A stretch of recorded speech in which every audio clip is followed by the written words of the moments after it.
Hi, I'm David and this is the Tech Zone. And you're very welcome to my full review of the 2020 Dell XPS 15 9500. The review will not cover everything. You who need more in-depth information will have to use the comment section below for further videos. I will be very grateful if you can support the channel by subscribing. And don't forget to leave a thumbs up if you like this video. This is my new setup, and the main attraction is of course the new Dell XPS 15. So let's start the review.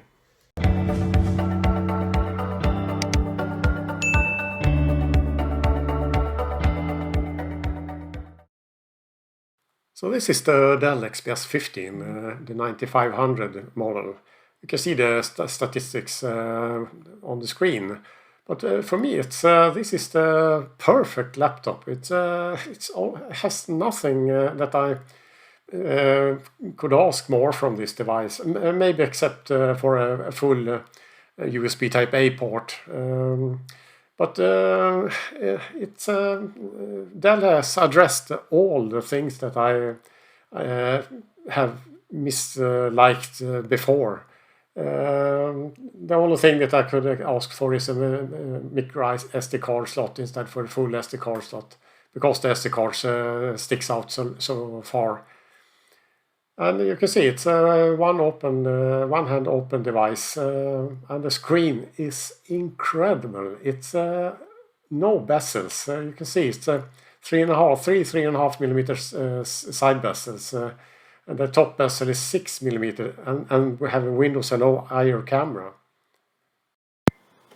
Hi, this is the front-facing camera.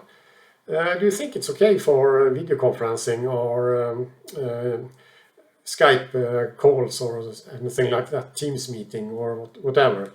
Do you think it is okay? Is the sound okay? Is the video good enough? Please let me know in the comment section below. So this is the huge trackpad. It's the largest I have seen on a Windows laptop ever, and it's a good tactile feeling in this, and it's very accurate, and it's a glass surface, so it feels very nice to use. The keyboard is a little bit of a mixed bag. It's not perfect. It's okay, but I wish there had been maybe 1.4 millimeters instead of 1.1 or 1.2 millimeters that it is. And you can see also it's a little bit flex, but I was pressing really hard. So you can see how nice it is to use this trackpad. It's perfect. I have never had a trackpad like this before.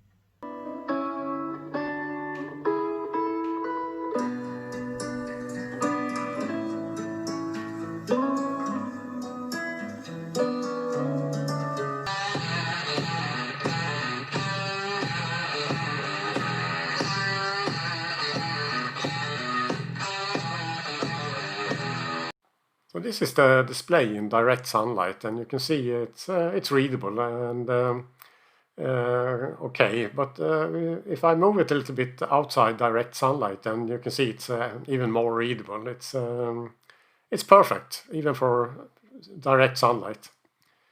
So I'm pleased with that.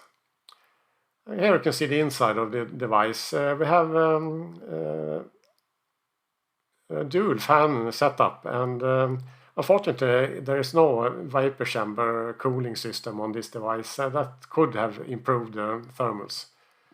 And the battery is an 86 watt-hour battery, and that's good. And it will help you use the laptop for about 10 hours. You can also see there are dual slots for M.2 SSD storage. That's very good. Unfortunately, the screw is missing, so I will leave in the comment section below a link where you can buy that kind of screw. It's unfortunate that they didn't include that or a second heat shield, of course. Now to performance. This is 3D Mark Time Spy. And you can see here in the end 22 frames per second in the CPU test. Then you can see that you have a good CPU. And here is the total score, 3949. And the thermals is not good on the CPU part here. You can see it's almost 100 degree. So comparing this system with the MSI Prestige 14 that has an Max-Q graphics, you can see the difference here. You can stop and check them out. And moving on to 3D Mark Firestrike, and this is also a demanding test, especially for the CPU, and many laptops have 90 degrees Celsius, and you can also see in this example we have 100 degrees on this physics test. And you can see the results from Prestige 14 and Dell XPS 15. You can stop there and check them out. So here is CloudGate, and in this test I didn't really notice such high temperatures, not as much as in the other two tests. So this is 3D Mark 11, and you can see the score of 13,470. And compared to the MSI Prestige 14, 10,031, you can see it's quite a big difference. And moving on to Cinebench R20, you can see the scores online. I think the multicore is good. You can see here Cinemark R15 also, single score 196 and multicore 1,252 points. So here's the PC Mark 8 home creative and work accelerated tests. You can check them out closer if you like this kind of information. They are of course aimed for different kind of usage, home stuff, browsing the web, YouTube, and all the other stuff, and creative, maybe working in Adobe Premiere or something. So yeah. And here we have the PC Mark 10, and you can see the scores online, 5,389. And now moving on to Geekbench 5. These are the Geekbench scores, single core and multi-core. Good results according to my experience. And here is also the OpenCL test. That one I have no really experience from. So here the battery on this device is it's good. You can see here after 1 hour and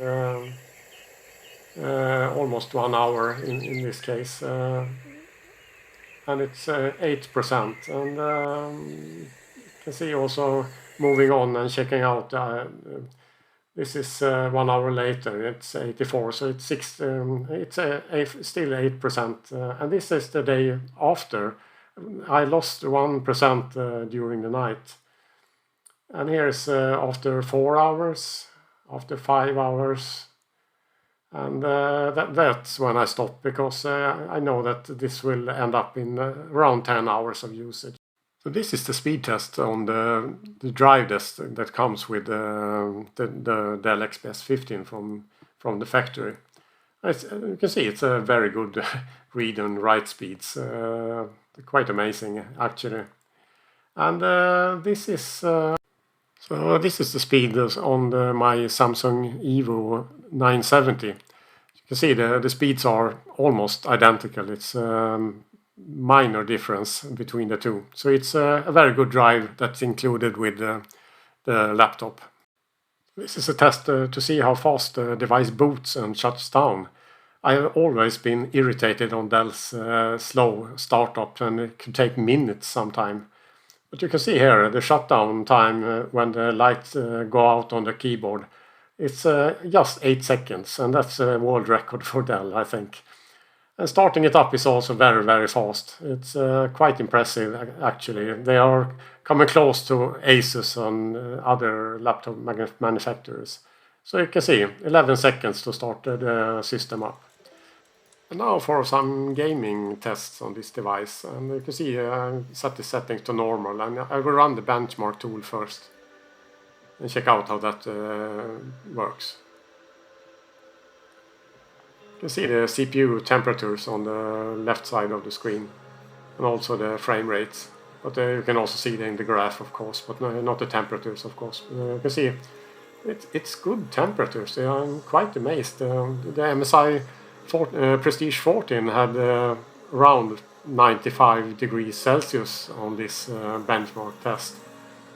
So that one was hard to cool, and I had to tweak it with undervolting and so on. But this doesn't seem to be needed in this, and that's quite strange because I have no cooling pad or anything under the laptop. Yeah, just running it, and it cools very, very fine in this compared to the benchmark test we saw earlier. And the scores are don't look so good, but it's much better frame rates in the game than it is running this test. Of course, it differs a little bit up and down. So let's take it for a run in the game also. I'm not good at this, so please bear with me. I'm terrible on these kind of games. So here you can see the temperatures around 60 degrees. That's healthy for this kind of device. You can see the GPU gets quite hot. No, sorry, it's utilized at 90%, and the CPU at 39-40%, and that's it's very CPU hungry game, this one. If you want me to show you other games like Battlefield 5 or something that is even more demanding on the CPU, please write that in the comment section, and I can at least show you the temperatures and moving around in the game, because that game I'm not good at either. I don't really like this kind of shooting games, but sometimes they are quite fun. More in single mode than multiplayer mode for my part. I don't like killing dogs, but I was forced to. You can see the temperatures are still very good, and sometimes around 65-70 frames per second. Not much under that, and that I find very playable, because the game is totally stunning. It's so beautiful done. It's they really looked at the details and created a world that is almost real. So this is the full review of the Dell XPS 9500. And I would really love if you can subscribe to my channel. I will be very grateful if you can do that for me, because I need all the support I can get on this YouTube thing. And give the video a thumbs up also if you liked it. And that's all for this time, and thank you very much for watching, and I'll see you in the next video.